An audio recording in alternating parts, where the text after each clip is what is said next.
বিসমিল্লাহির রহমানির রহিম। আসসালামু আলাইকুম। আমি জান্নাত, ওয়েলকাম টু মাই চ্যানেল। কেমন আছো তোমরা সবাই? আশা করি খুব ভালো আছো। আলহামদুলিল্লাহ আমিও ভালো আছি। আমি এখন রান্না করছি পালং শাক দিয়ে আর মসুরি ডাল দিয়ে। প্রথমত মসুরি ডালটা খুব সুন্দর করে ধুয়ে পরিষ্কার করে সিদ্ধ করে নিয়েছি। তারপরে পালং শাকটা ধুয়ে দিয়েছি। তার ভেতরে হলুদ অ্যাড করে দিয়েছি, লবণ, জিরা গুঁড়া, হলুদ গুঁড়া, ধনিয়া গুঁড়া। আর এখন আমি একটা ম্যাজিক মশলা দিয়ে দিচ্ছি। সবজিতে অনেক সুন্দর একটা ফ্লেভার আনে, স্বাদ বাড়ায়, এই জন্য এখন এটাকে আমি বাগার দিয়ে দিব। আমি এটা নামিয়ে অন্য একটা প্যানে বাগারটা দিয়ে শেষ করব, কারণ আমার হাতে এখন টাইম নাই, ভিডিও করার মতনও টাইম নাই। জাস্ট এই 1-2 মিনিটের জন্য একটা ভিডিও করব। এই যে আমি কড়াটাকে নিচে নামিয়ে নিয়েছি, কারণ আমার টাইম নাই, আজকে বাচ্চা আনতে হবে। এই যে অন্য করে দিয়ে দিয়েছি, দিয়ে এটাতে বাগার দেব। পরিমাণ মতো সয়াবিন তেলটা দিয়ে দিলাম।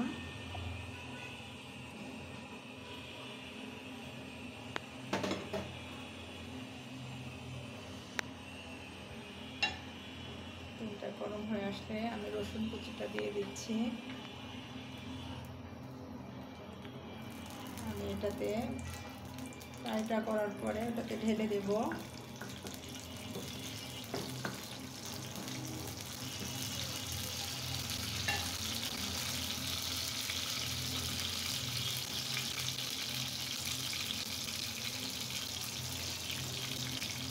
এখন আমি পেঁয়াজ কুচিটা দিয়ে দিচ্ছি।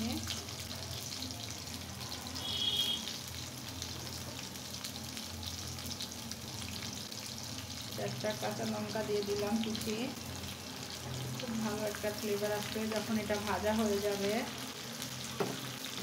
আমি শুকনো লঙ্কা দিতে চাচ্ছি না, শুকনো ঝালের গুঁড়াও দিতে চাচ্ছি না। এখন খুব সুন্দর করে এটা ফ্রাই করে নেব। নিয়ে এই ডালের ভিতরে আর পালং শাকের মধ্যে ঢেলে দেব।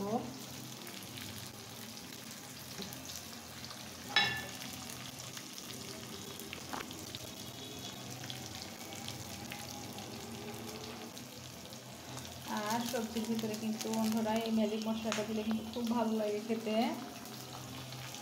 ভালো একটা ফ্লেভার পাওয়া যায়।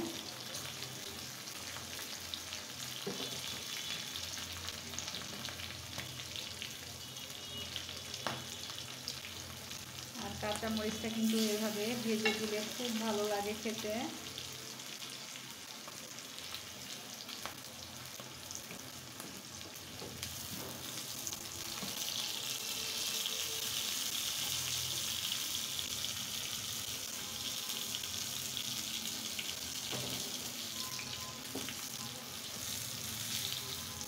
এটা আস্তে আস্তে জিনিস করতেছে।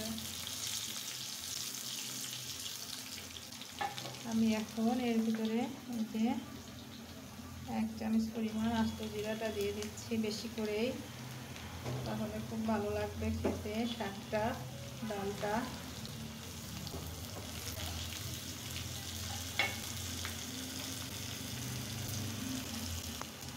শুকনো লঙ্কা দিয়ে দিলাম।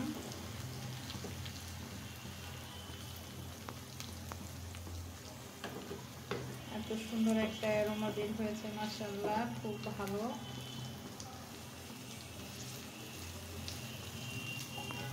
এই বাগারটা যে কোনো সবজিতে দিলে খেতে খুব ভালো লাগে।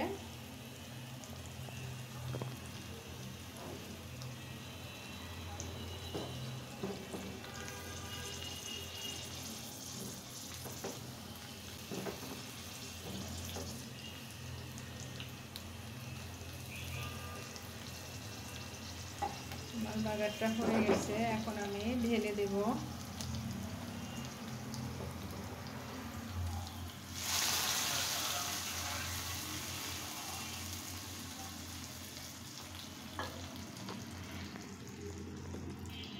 দিয়ে আমি আবারও চুলায় দিয়ে দিলাম। দিয়ে আমি এখন এটা খুব জোরে করে একটু জ্বালিয়ে নেব, যেন পেঁয়াজ, রসুনের, জিরা, শুকনো লঙ্কার ফ্লেভারটা চলে যায় ভিতরে।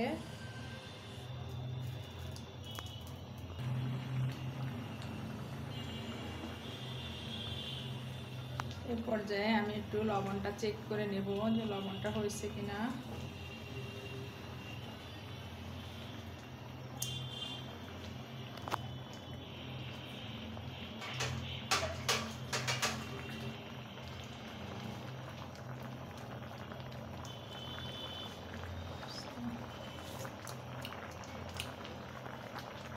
মাশাআল্লাহ এত সুন্দর একটা স্বাদ এসছে, কিন্তু একটু লবণ লাগবে, এতটুকু দিলেই হবে, জাস্ট এনাফ। এত সুন্দর টেস্ট হয়েছে মাশাআল্লাহ। আসলে অল্প মশলা দিয়ে খাবার রান্না করলে আসলে সেই খাবারটার আসলে স্বাস্থ্যগত মানটাও ভালো থাকে, আর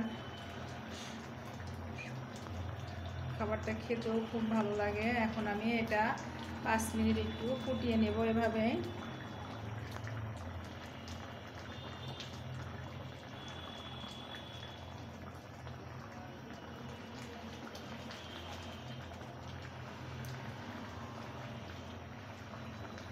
আমি আবার যে কোনো জিনিস অল্প রান্না করতে পারি না, কারণ এটা ফ্যামিলি থেকে অভ্যাস। যতই অল্প করতে চাই এটা সবসময়ের জন্য বেশি হয়ে যায় আমার কাছে।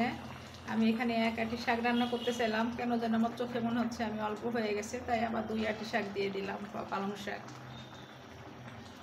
কিছুতেই কোনো কিছু অল্প করতে পারি না।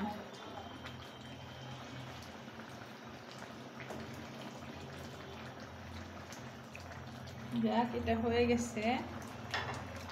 বন্ধুরা, আমার ভিডিও যদি তোমাদের ভালো লেগে থাকে অবশ্যই লাইক কমেন্ট শেয়ার করে দিও, আর পাশে থাকা বেল আইকনটা অবশ্যই প্রেস করে দিও। তাহলে কি হবে, যখনই নিত্য নতুন ভিডিও আপলোড করবো আমি সাথে সাথে নোটিফিকেশন চলে যাবে তোমাদের কাছে। আর অবশ্যই কমেন্ট করে জানিও ডাল দিয়ে পালং শাকটা কেমন হয়েছে। সবাই ভালো থাকো, সুস্থ থাকো।